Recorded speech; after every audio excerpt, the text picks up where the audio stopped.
IITians का NEET और जी का परफॉर्मेंस आपने सुनाई है। अब IITians ला रहा है 9th और 10th के लिए school plus, specially for school section. Raina Wadkar 92.40%, Mohammad Fuzail Khan 91.60%, Rabia Gire 89%, Khan Sumbul 88.80%, Shah Tarannum 82.80%। SSC 2024 का ये स्कूल प्लस का रिजल्ट है। लिमिटेड सीट्स अवेलेबल है, एडमिशन ओपन है 9th और 10th के लिए। Raina Asrar Wadkar and I have scored 92.4% in my SSC and I have prepared from School Plus by IITians Learn।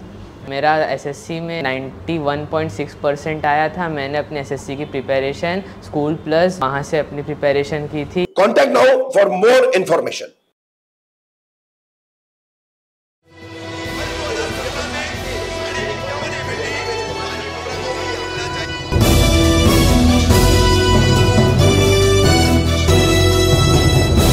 Rafiq Kamdar आप सभी को 19 जुलाई शुक्रवार जुम्मा नमाज बाद विशालगढ़ गजापुर मस्जिद और मुस्लिम आबादी के हमले पर ह्यूमन चेन के तहत प्रोटेस्ट करने का जो मैसेज मिला है उसके ताल्लुक से बताने जा रहा हूं कि अब 4 बजे यहाँ पर 4 सवा 4 बजे के करीब मुमरा पुलिस स्टेशन में शहर के कई जिम्मेदारों को बुलाया गया था। मुफ्ती बासित साहब हैं, पूर्व नगर सेवक शाह आलम भाई है, कांग्रेस के वसीम सैयद है, हमारी बेटी मर्जिया है, रेहान भाई थे और इमरान भाई है, सैफ पठान भाई है MIM से, उनकी तमाम टीम थी और नीलेश भाई है कांग्रेस से। तो ये ऐसे तमाम लोगों को पुलिस ने बुलाया था क्योंकि पुलिस को ये जानकारी नहीं थी कि ये ह्यूमन प्रोटेस्ट चेन का जो और प्रोटेस्ट है ये कौन ऑर्गेनाइज कर रहा है। तो इन्हीं लोगों इनमें से कई लोगों को पता नहीं था क्योंकि कल मीटिंग हुई तो इन लोगों से उस वक्त संपर्क नहीं हो पाया था, इन लोगों से बातचीत और राब्ता नहीं हो पाया था। तो यहाँ पर पहुँच करके मैंने पुलिस स्टेशन में सीनियर इंस्पेक्टर अनिल शिंदे जो यहाँ के हैं उनके सामने बताया कि मैं और मेरे कुछ साथी है हमने इस ह्यूमन चेन का प्रोटेस्ट के लिए कॉल दिया है। उनका कहना था कि आप निवेदन दे दो, तो मैंने कहा नहीं सर, हमको राज्य सरकार तक एक स्ट्रॉन्ग मैसेज पहुंचाना है। अवैध निर्माण या अतिक्रमण के नाम पर लीगल मुस्लिमों की प्रॉपर्टीज और लीगल मस्जिद हमारी तोड़ी गई है, उस पर हमले किए गए हैं और ये ट्रेंड जो है दिन ब दिन अब बढ़ता जा रहा है। तो हमें इस्लामोफोबिया के खिलाफ पीड़ितों के पक्ष में मैसेज पहुंचाना है राज्य सरकार तक, इसलिए हम ये ह्यूमन चेन करेंगे, बड़ी शांतिपूर्वक करेंगे।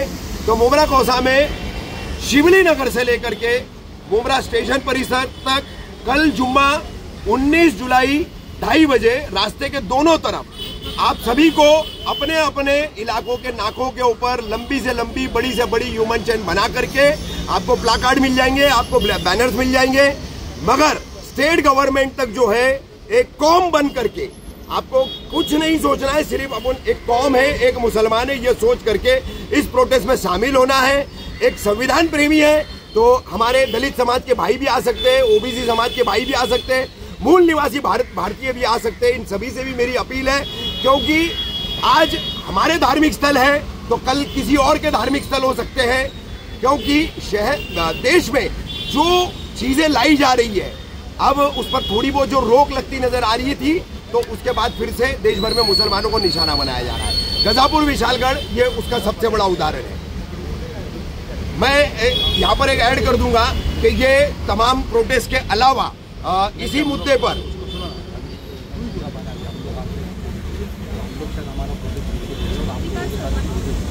इसी बात पर MIM के सैफ पठान भी कुछ बात अपनी रखेंगे, लेकिन मेरी ये फिर से एक फाइनल अपील, कल जुम्मा बाद 2:30 बजे से मुमरा स्टेशन से लेकर शिवली नगर नाके तक रास्ते के दोनों तरफ विशालगढ़ गजापुर मस्जिद मुस्लिम आबादी हमले के खिलाफ हमारा ह्यूमन चेन बना करके प्रोटेस्ट करना तय है। सभी आइए, सभी शामिल होइए, सभी जो है संवैधानिक तरीकों से हमारे धार्मिक स्थलों की रक्षा के लिए आवाज उठाइए। रहमतुल्लाह बरकातुहू।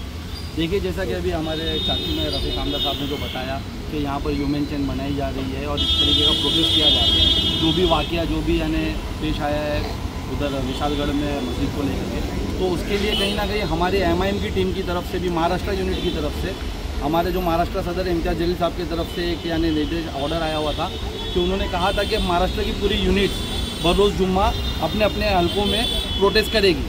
तो हमने भी कहीं ना कहीं परमिशन ली हुई थी और हम भी यानी बाबा साहब अम्बेडकर स्मारक पे यानी उसका धरना प्रदर्शन करने वाले थे, लेकिन जिस तरीके से अभी 4 बजे मीटिंग की गई, हम लोगों ने अंदर यानी सीनियर साहब से बात की, हम लोग अपना प्रोटेस्ट करने वाले थे और अभी भी हम शायद करेंगे। और हमने चाचू की भी अंदर बात सुनी, अभी तक हमारा राब्ता नहीं हुआ था इनसे, अभी हमको पूरी बात मालूम पड़ी कि पूरा शहर एक यूनिट बन करके एक मैसेज देना चाहता है। तो कहीं ना कहीं हमारी टीम भी वही मैसेज देना चाह रही थी। तो हो सकता है कि हम लोग हमारा प्रोटेस्ट पीछे ले ले, हम हमारे वरिष्ठों से बात करके हमारा प्रोटेस्ट पीछे ले ले, और जो ये जो यानी ह्यूमन चेन कॉल की गई है MIM की पूरी टीम उससे जुड़ करके वो ह्यूमन चेन में अपना प्रोटेस्ट जाहिर करे। हमारा मेमोरेंडम हम लोग बनाकर ला करके दे देंगे और इंशाल्लाह ताला इनके भी मेमोरेंडम के साथ हम वही ह्यूमन चेन के साथ जाएंगे। तो वही बातें अभी यानी हमें करनी है। मर्जिया, कल हम लोगों ने मुहर्रम को देखते हुए एक ऑर्गेनाइज्ड फॉर्म में ACP सर को मेमोरेंडम दिया था, अपनी आवाज़ कॉन्स्टिट्यूशनल अनकॉन्स्टिट्यूशनल जो एक्ट हुआ है उसके खिलाफ उठाई थी। पर कल जो हमारे रफ़ीक अंकल ने जो ह्यूमन चेन की ऑर्गेनाइजेशन की है उसमें भी इंशाल्लाह मैं, मेरे वालिद अशरफ जानू पठान और हमारी पूरी टीम जुड़कर उसके साथ खड़ी रहेंगी इंशाल्लाह। तो आप लोगों से भी अपील है कि आप लोग आइए और ये एक असंवैधानिक जो हादसा हुआ है कोल्हापुर में उसके खिलाफ शांतिपूर्वक महाराष्ट्र में जो हुआ है वो महाराष्ट्र में ना हो, उसके खिलाफ हम शांतिपूर्वक खड़े रहें साथ। यही जो विशालगढ़, कोल्हापुर और गजापुर का जो हादसा हुआ है ये बहुत ही तकलीफदेह है और गैर कानूनी है और बहुत बड़ा जालिमाना और दहशतगर्दाना इक़दाम है। उसके ख़िलाफ़ शहर के ज़िम्मेदारों ने जो कॉल किया है, मैं बहैसियत तालीम और एक शहरी होने के नाते तमाम शहरियों से दरख्वास्त करता हूँ, तमाम उलमा से दरख्वास्त करता हूँ कि इसका सपोर्ट करें। और कल जो प्रोटेस्ट ह्यूमन चैन का हो रहा है 2:30 बजे से शिवली नगर से लेकर के उमरा पुलिस स्टेशन तक, उसमें ज़्यादा से ज़्यादा तादाद में पुरअमन तरीके से शिरकत करें। मैं आप सबसे एक अपील करना चाहता हूँ कि विशालगढ़ के अंदर जो हुआ ये किसी एक धर्म समुदाय को टारगेट करके हुआ, लेकिन जिसने किया वो दहशतवाद लोग थे, वो आतंकवादी लोग थे, वो इस देश की अखंडता को, एकता को बर्बाद करना चाहते थे। किसी एक समुदाय के साथ जो हुआ वो पब्लिकली सोशल मीडिया के ज़रिए दिखाया गया, लेकिन जो दलित भाइयों के साथ ये अत्याचार हुआ, वहाँ पर उनके घरों को भी तोड़ा गया, उसको छुपाया गया। ये देश के हालात बिगाड़ने की एक साजिश थी जिसको हम सबको मिलकर के जवाब देना है। हम सबको मिलकर के कल एकता और मोहब्बत का संदेश देना है। मेरे साथ नीलेश पाटिल यहाँ पर मौजूद है।